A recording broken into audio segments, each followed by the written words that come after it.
paz, irmãos, como Jesus esteja conosco, amém? Vamos dar continuidade à nossa escola dominical e juntos aprender o que o Senhor tem para as nossas vidas. Vamos iniciar colocando diante do Senhor mais uma vez as nossas vidas, agradecendo por essa oportunidade que o Senhor nos dá de aprendermos aquilo que Ele tem para as nossas vidas através da palavra. E Deus tem falado nos nossos dias muito, e que nós possamos pedir a Deus que Ele possa abençoar a nossa classe, a classe das crianças, dos jovens, a igreja dele reunida de forma geral, agora, em qualquer lugar que esteja, a igreja do Senhor. Vou pedir a Raíssa que coloque de pé, faça a sua oração. Grandioso Deus, seja obrigado. Antes de mais nada, Deus, nós queremos te agradecer por esse dia maravilhoso, Deus. Obrigado por estarmos aqui na tua casa, Pai. Obrigado porque o melhor lugar que existe, o Senhor nos trouxe hoje, Deus. E é na tua presença, Deus, na tua casa, te agradecendo, te adorando, Deus, te bendizendo, Pai. Agora eu quero pedir ao Senhor, Deus, que o Senhor ouça o teu servo agora, Pai. Ouça os seus princípios, para falar no meio da boca do teu servo, Deus. Não aquilo que nós queremos, mas aquilo que nós precisamos ouvir do Senhor, Deus. E toda palavra que for dita aqui hoje, Deus, ela não fica apenas na nossa mente, mas ela fica também no nosso coração, Deus. Que o Senhor nos ajude também, Deus, a transmitir a tua palavra para os demais, Deus. Queremos pedir também, ó Deus, pelas demais classes, para que os produtos que você tem para cada uma das pessoas aqui, Deus. Todos a uma, Pai, possamos exaltar e agradecer o seu santo nome de Jesus. Obrigado por tudo. Em nome de Jesus, nós oramos e agradecemos. Amém, Senhor Deus. Glória a Deus. Vamos continuar o nosso estudo. Estamos terminando, a carta do apóstolo Paulo aos Romanos, capítulo 15, o último capítulo dessa carta. Já estudamos durante praticamente esse ano inteiro esse texto, e falo por mim, tenho aprendido muito daquilo que a palavra de Deus nesse texto tem para mim. Eu espero que os irmãos também. Então agora a gente caminha para o final, O apóstolo Paulo ele faz uma nosso texto, ele faz uma retrospectiva, daquilo que a carta do apóstolo Paulo forma uma carta do apóstolo Paulo, mas escrita uma parte de exortação do capítulo 1 até o capítulo 11, essa parte de exortação.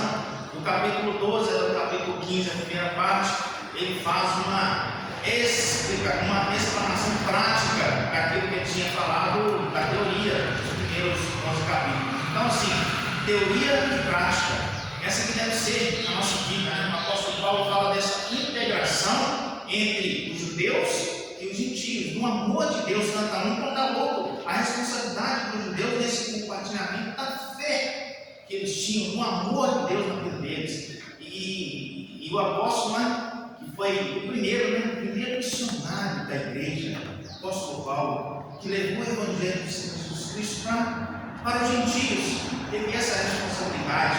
E aqui ele termina essa carta aos cristãos romanos. E a gente tem aprendido muito com esse missionário, esse apóstolo.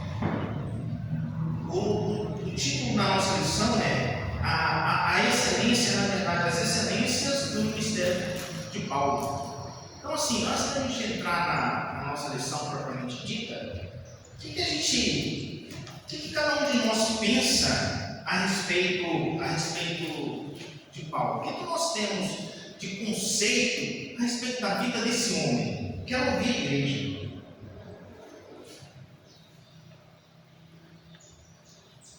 Quem vai falar? Eu vou pedir. A Tânia, sei que tem muito conhecimento, Tânia, o que você pensa na vida do apóstolo Paulo? O que o apóstolo Paulo te ensinou? Te ensina. Através dos livros, o que eu sinto mais forte é que a presença de Deus na vida da gente que não deixa a gente ser muito lá.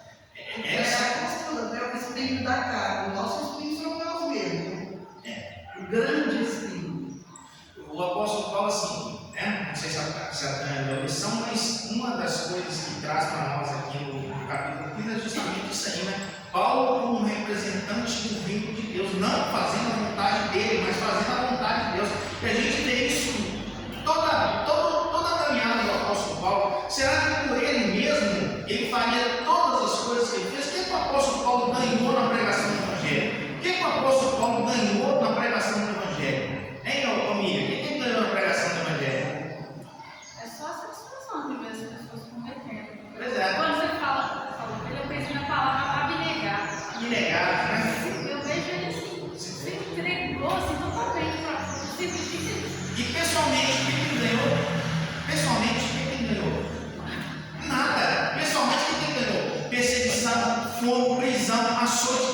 É isso que ele ganhou pessoalmente, né? Então, a palavra é essa, a abnegação. Paulo, pessoalmente, ele não ganhou nada. Agora, pelo contrário, ele se realizou, como a Bíblia diz, se realizou no trabalho que ele fez. É isso, se realizou no trabalho que ele fez. Então, meus queridos, assim, isso aqui para nós, né? Esse texto, quando a gente começou, e é dessa forma que o reverendo Hernandes ele coloca, assim, é um evangelho, é o evangelho que o apóstolo Paulo escreveu, e ele mostra para nós como que nós devemos nos portar diante da obra de Deus. Assim, ele fala para ele, né? Ele fala para ele assim, eu, um judeu. Então, assim, para ele estar ali pregando o evangelho, não era da vontade dele, não era da vontade dele, né? Igual a Marga colocou aqui na abertura, né? Dos nossos relacionamentos, da forma, né? Que nós devemos nos tratar uns aos outros, perdoar uns aos outros. Nós temos visto tantas guerras por falta de amor, né? Uma pessoa que é judeu não pode odiar o outro simplesmente porque o outro não é judeu, porque é muçulmano. O muçulmano não pode odiar o judeu por conta que ele é judeu. O branco não pode odiar o negro por conta disso. Tantas guerras assim malucas que nós estamos vivendo agora, nós estamos vivendo durante muito tempo, meus queridos. Quanto tempo nós estamos vivendo esse louvor? Por falta de amor, por falta de perdão, né? E o apóstolo Paulo ele chega falando isso, né? Agora, somos todos devedores da graça do Senhor Jesus Cristo. Todos, judeus e gentios. Não tem diferença, né? Uma passagem que me vem à cabeça aqui agora, sim, as pessoas ficam brigando, né? Aqui, Jerusalém, não sei o quê. O Senhor Jesus Cristo, ele respondeu uma mulher samaritana, né? Onde está o local de adoração? É no monte lá em Jerusalém ou é aqui em Samaria, no monte Gerazim? E o Senhor Jesus fala assim: chegará um tempo em que os verdadeiros adoradores adorarão em espírito e em verdade. E é esse que o Pai procura para seus adoradores. Não é lugar. Eu não vou adorar ao Senhor só aqui nesse tempo. Eu não posso. Então a gente tem que entender isso. O apóstolo Paulo ele mostra isso na vida dele, nessa caminhada dele. E a gente aprende tão pouco. O mundo aprende tão pouco das coisas de Deus, né? E a gente vai caminhando, vamos andar, porque senão a gente desvia do nosso objetivo aqui, né? Mas é isso, esse é o ministério de Paulo. Uma coisa que eu acho interessante na vida de Paulo, eu acho interessante de Paulo, principalmente, a gente vê isso na vida, eu vejo isso na vida de Paulo, né? Tropeçando as palavras aqui. Mas assim, quando Paulo ele escreve a Filemon, ele usa isso. Ele fala assim: ó, Filemon, eu sou seu pastor, foi eu que te levei, te introduzi na verdade, a Onésimo, né? A Filemon, exatamente. Falando sobre Onésimo. Então, assim, eu que te introduzi no Evangelho, então eu poderia, agora para você, te ordenar que recebesse de volta. É isso, Marcos? Eu poderia te ordenar, mas eu posso falar assim: eu não estou fazendo isso por ordem, eu faço isso agora, como por amor. Eu vou te pedir, se ele está te devendo alguma coisa, estava devendo, era um escravo, te fugir, coloca isso na minha conta. Olha só, é o argumento de autoridade, né? assim, tem muita gente, isso é para nós, é para mim, meus queridos. A gente quer viver não com esse argumento do apóstolo Paulo, a gente quer viver com o argumento de autoridade. Ah, eu sou autoridade, eu posso. Assim que a gente quer viver, né? De mandar, faz isso, faz aquilo, assim, é assim, né? E quando a gente olha para a vida do apóstolo Paulo, a gente vê que ele agiu nos seus relacionamentos, ao contrário disso, né? Através do amor, ele convencia as pessoas. E assim, não tem nada que resiste ao amor. A autoridade a gente resiste, né? E é até da nossa natureza, né? Resistir à autoridade. É da nossa natureza resistir à autoridade. Mas quem que resiste ao amor? Não tem ninguém que resiste ao amor, né? Então a gente acha que é pela força, né? É pela força, é pela guerra. Não é, né? É pelo amor. E a gente aprende isso com a vida desse homem utilizado por Deus.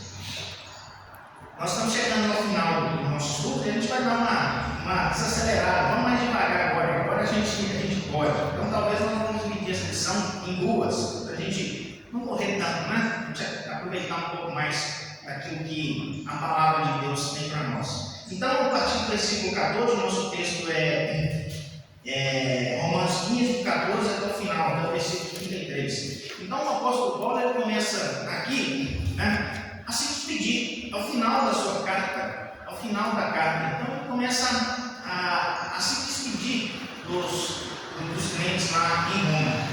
E a primeira coisa que ele faz, né, ele vai falar, esse texto vai trazer aqui um pouco daquilo que ele fez, né, as excelências do ministério dele, né. Então, talvez se fosse hoje, né, alguém começaria a dizer, pela grandeza do meu ministério, por tudo que eu fiz em Éfeso, por tudo que eu fiz em Tessalônica, por tudo que eu fiz, né, dos ensinos que eu passei para essa igreja em Roma, né.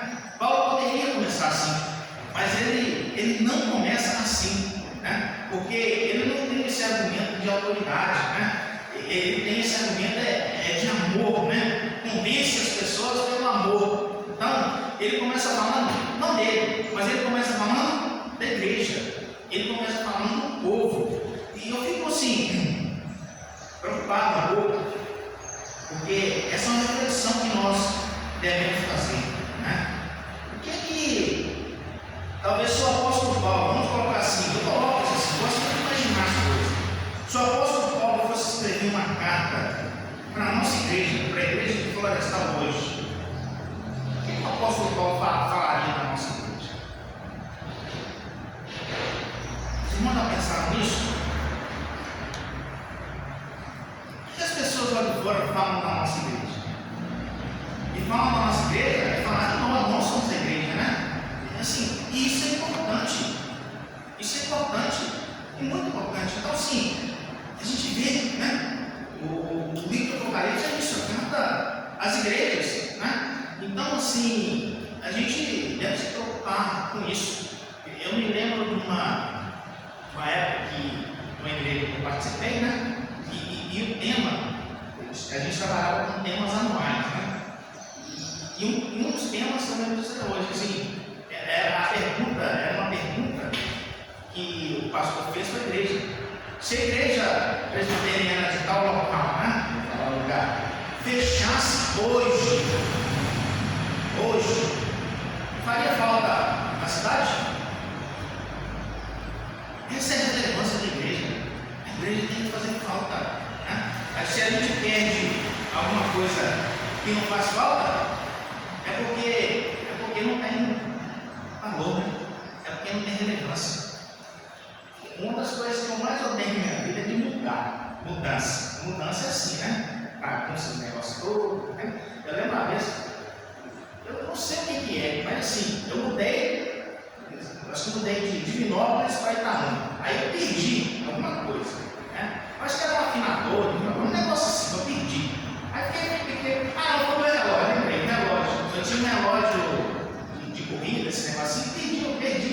Aí, né, excomungando o pessoal fazendo mudança, me furtaram meu relógio, maldito. Vou lá reclamar, vai reclamar, deixa isso pra eles aí. Eu fiquei chateado com o negócio, né? Usava de vez em quando, quando fui procurar, não achei. Aí ficou esquecido o negócio. Aí passou 4 anos, mudei de Itaúna para Florestal. O que eu acho? Uma mudança?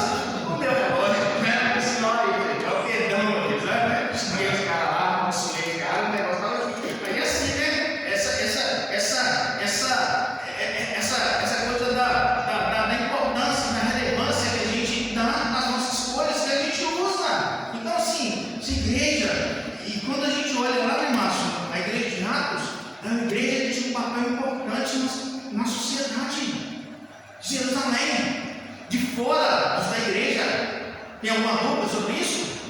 Não, nenhuma, né? E a igreja crescia por conta disso, né? Deus, a cada dia, ia mandando mais, acrescentando mais. Olha só, essa igreja está precisando de mais gente, vou mandar para lá, né? Agora, essa igreja ficar fechada em si mesma, vai acontecer? Nada, não vai acontecer nada. Uma igreja tem que ser relevante. Não tem que ser, né? Porque o papel, assim, a minha visão, o papel é isso que o apóstolo Paulo ele faz, né? Ele pega alguns de seus discípulos, né? Ele pega os Marcos, ele pega Timóteo, ele pega essas pessoas, Tito, ele treina essas pessoas para quê? Para ministrar, para pastorear, né? Então, assim, a igreja é para isso, meus queridos.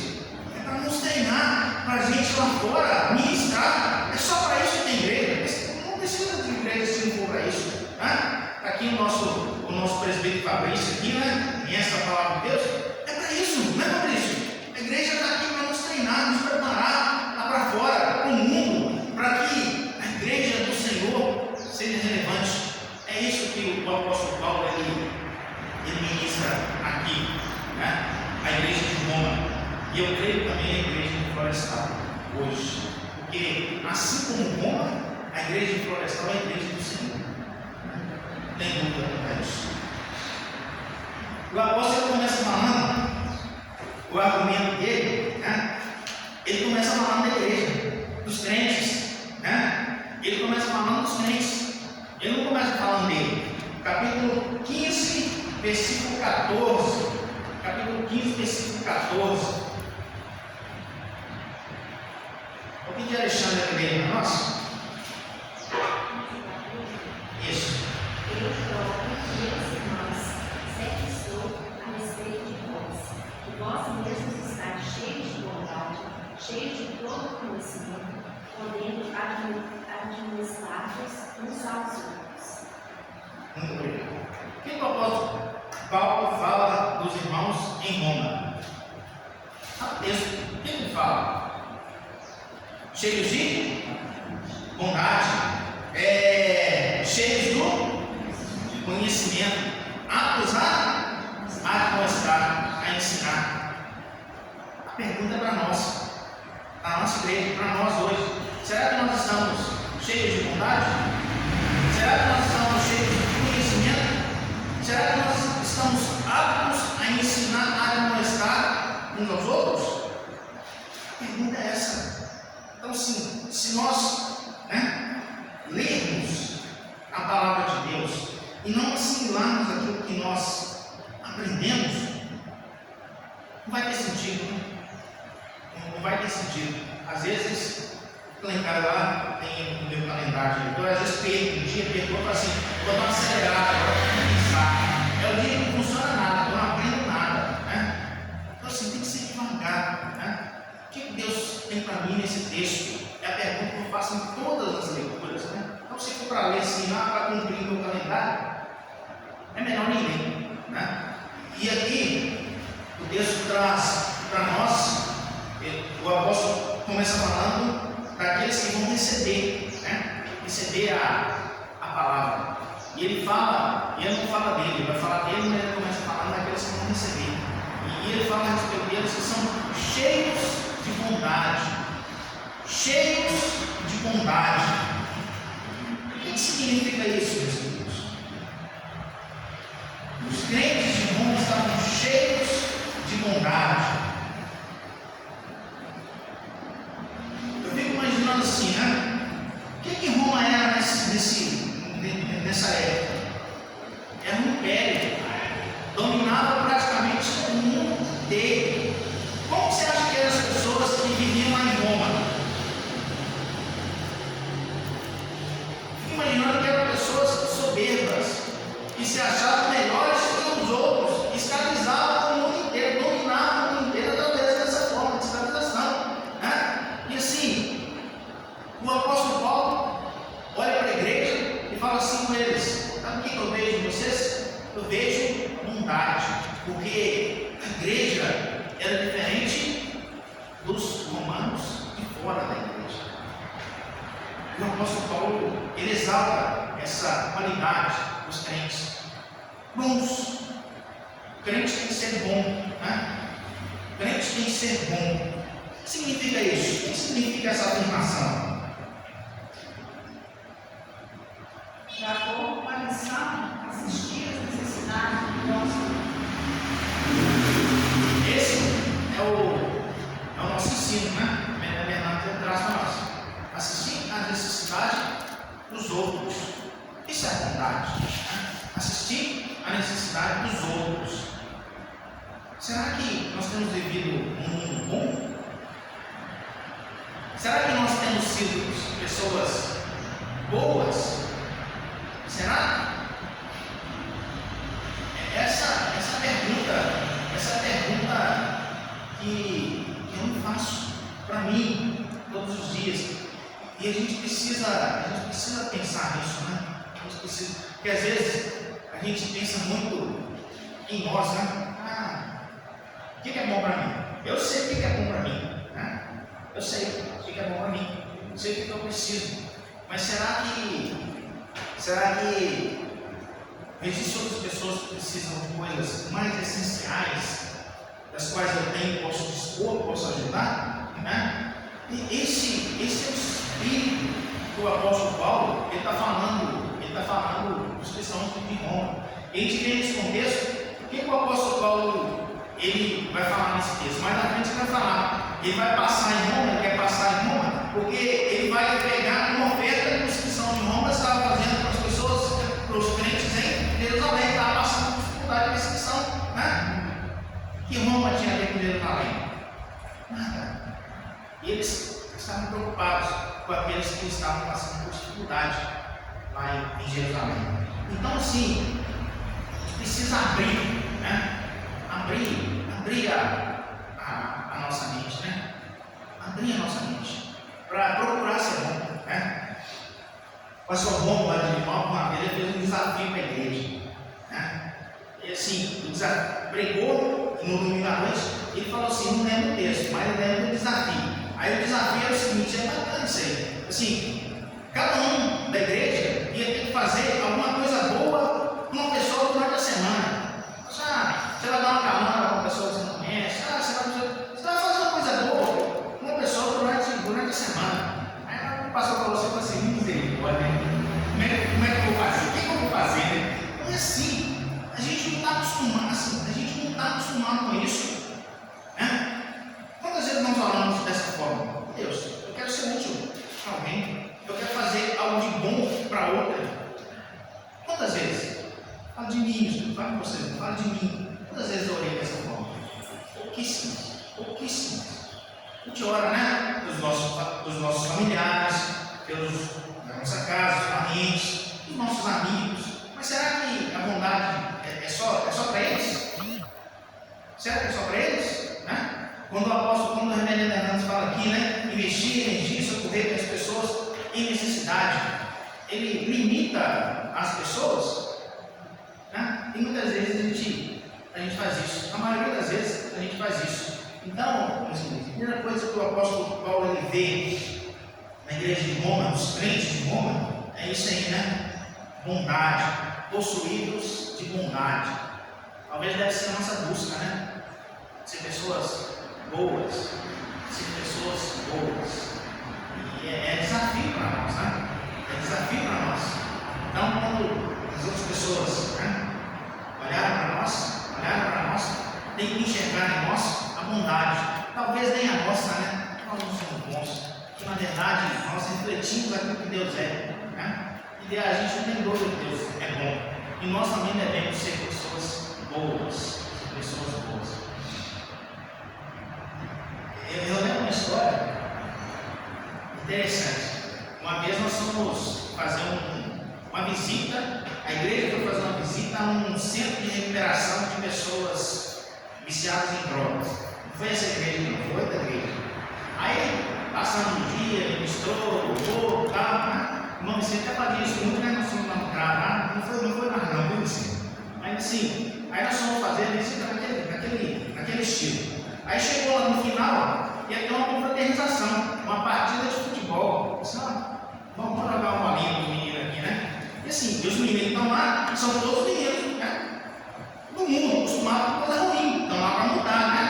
E tinha um menino na igreja, né? Que ele era meio bruto do futebol aqui, né? Chegava mais duro, o pessoal ficava cismado com ele. Aí todo mundo só nele falava assim: Giovanni, quem conhece, eu vou falar o nome dele: Giovanni, isso é por você.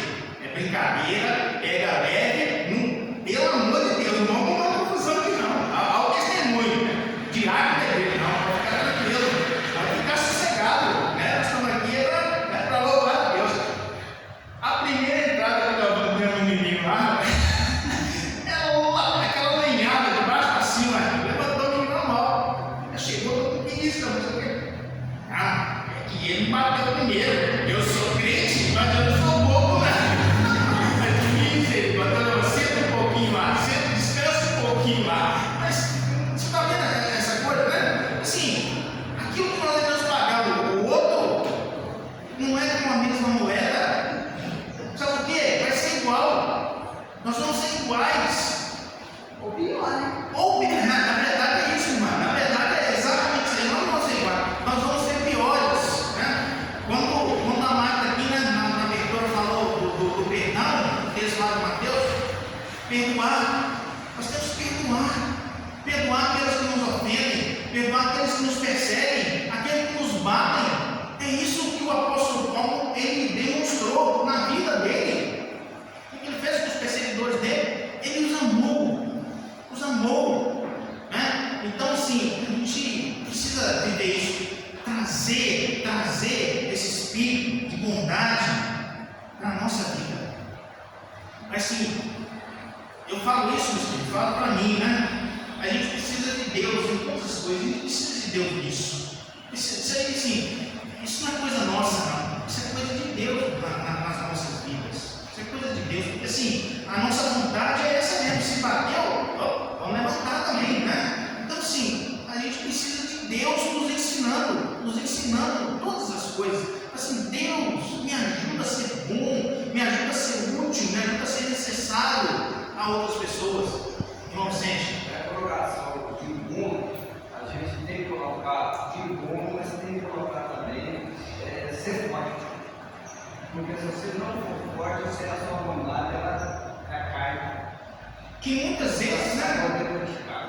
Muitas vezes a gente cai por conta disso, né? Porque a gente quer resolver as coisas é do nosso jeito. A gente quer resolver as coisas é do nosso jeito. E muitas vezes Deus, ele é subsidiário. Assim, já tentei de todas as formas, eu não consegui. Agora eu vou pedir para Deus. Não é assim que a gente faz? Muitas vezes é assim que a gente faz. É assim que a gente é assim que a gente pega, é assim que a gente cai. Muitas vezes a gente precisa viver isso, né? Então o apóstolo Paulo menciona de bondade. Então assim, é genérico, mas a gente tem que aplicar isso em todas as áreas da nossa vida. Todas as áreas da nossa vida, né? O Senhor Jesus fala assim: sabe como você vai pagar o mal? É com o bem, né? É interessante, né? Você colocou aí. Eu falei sobre esse texto uma vez no sermão, porque eu acho legal que Paulo, quando ele fala com os clientes de Roma, ele está falando o seguinte: olha, vocês são pessoas boas e vocês têm o conhecimento de como colocar essa bondade em prática. Né? Eu peguei esse texto assim, uma das coisas que abriu muito minha mente, fiquei muitos anos para peguei esse texto. Aí assim, eu achei muito legal, assim, eu falei, lógico, eu queria entrar no meu coração. É porque tem muita gente aí fora do mundo que a gente olha e são pessoas boas. Teoricamente são boas, sim, são pessoas bacanas, mas eles têm o conhecimento de Deus para colocar essa bondade em prática. Então, Paulo está falando para eles, eu acho que ia falar isso, né? Provavelmente mais à frente, sobre a questão do conhecimento também. Uma coisa básica que eu digo aqui para mim Olha, você tem conhecimento. Você é uma pessoa boa, né? E você conhece a palavra, você tem conhecimento. Você sabe onde vai estar, você sabe como colocar esse cidade. Você tem condições de fazer isso.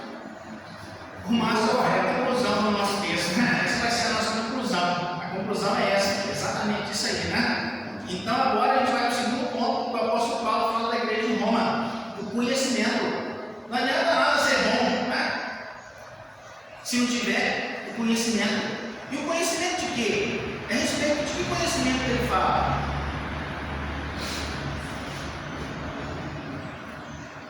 O reverendo Hernando ele fala aqui, né? A compreensão da fé cristã, né? Particularmente relacionada à capacidade de instruir outro. Então, o conhecimento nosso não é o conhecimento, né? Como o pastor Márcio aqui disse, não é um conhecimento qualquer, doutrinário, é o conhecimento da fé cristã, é o conhecimento daquilo que Deus ele quer de nós, o conhecimento daquilo que Deus ele quer de nós, né? É o que ele falou, exatamente isso aí. Pessoas boas, lá fora também tem pessoas boas, não são muitas, mas lá fora também tem pessoas boas. Ao contrário de nós, essa qualidade, para nós, é um requisito. Se nós somos cristãos, se nós somos crentes, nós temos que ser bons. A obrigação nossa é ser bom. Então, é isso. Nós precisamos, além da bondade, nós precisamos do conhecimento, daquilo que é importante para a fé cristã. Aquilo que é importante para a fé cristã. Então a gente precisa, na verdade, essas três coisas que ele fala tem que caminhar juntos, né? A bondade, o conhecimento e a admoestação, tem que andar juntos. Então nós precisamos conhecer aquilo que Deus ele requer de nós.